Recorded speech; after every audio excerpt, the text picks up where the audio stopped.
How many Lego minifigure helmets can you spot in this mock? Hi everyone, welcome back to the channel. I'm building a get for the Iron Forge. The seed part was Lego minifigure helmets to use in creative ways.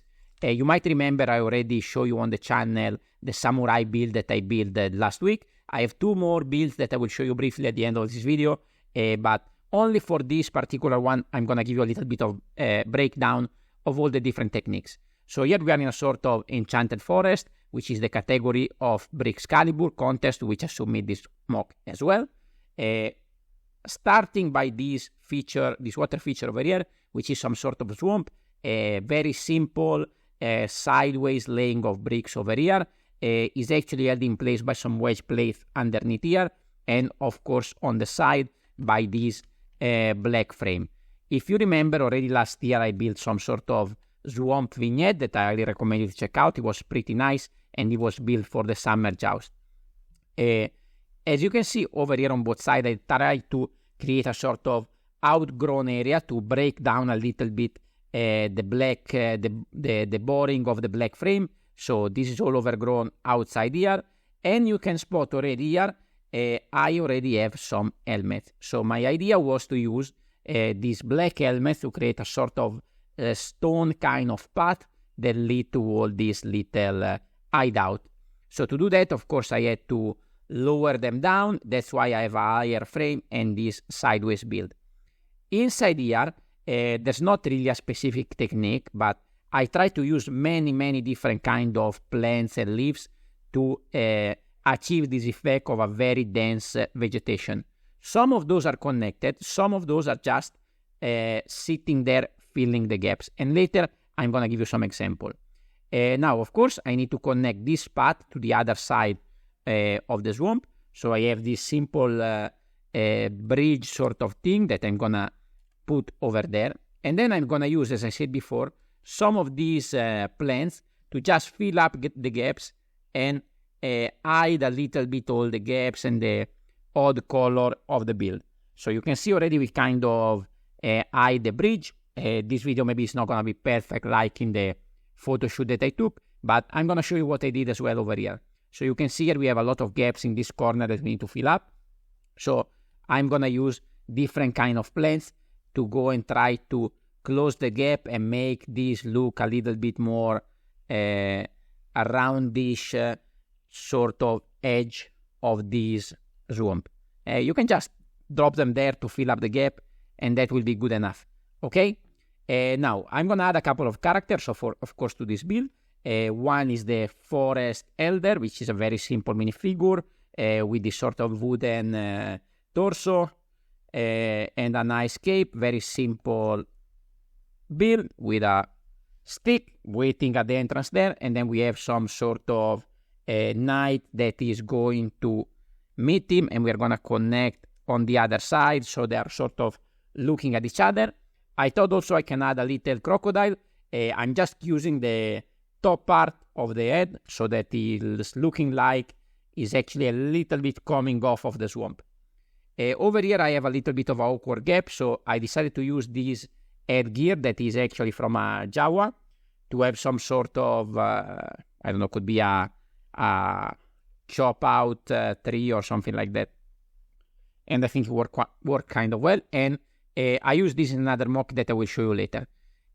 Over here I have another headgear. This is from a monster minifigure. This is some sort of carnivore plant that I think will look pretty good.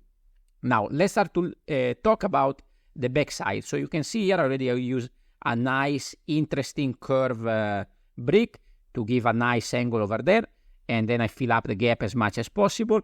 And here I have another nice structure. I have bricks going in different directions, going up, going sideways, and this is just gonna slide in here and connect at the back. There we go. So here we have a little bit of a rocky background and many different mushrooms. And that's another place where I started to use all these helmets. You can see here the regular helmets with a white minifigure head, and this is gonna be one of the mushrooms, so I use a red one over here and a blue over here, while the other one are regulars. This is another kind of minifigure head that also looks like a nice mushroom. Here I have instead a white helmet that I use for the base of the mushroom instead of the top. And here we are just going to sit some dish on top. It's probably going to fall over 100 times. But once you find the sweet spot, then it looks pretty good. Over here, I'm going to build a tree. I'm actually using this tree minifigure sort of costume. I hidden one of the Jawa eyes inside to make it look like there's somebody like actually hidden inside the tree, looking towards this side, so to give a little bit more of a enchanted forest kind of thing. And later we're gonna finish up as well the top of the tree. Over here I build up the side of this little hideout, and actually this is not built diagonally, it's only the door that is diagonal and just fills the gap from that side to this side. So it's only the door and actually this arch on top that is connected with one stud. So in this way, it looks like an interesting angle. Actually, the build is very simple and very straightforward. The back side is not so interesting to see, of course.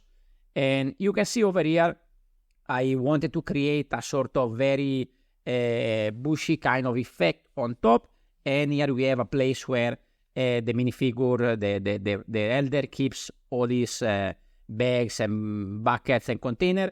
And now they're a bit messed up, but I use 2 more helmets to recreate some sort of bucket.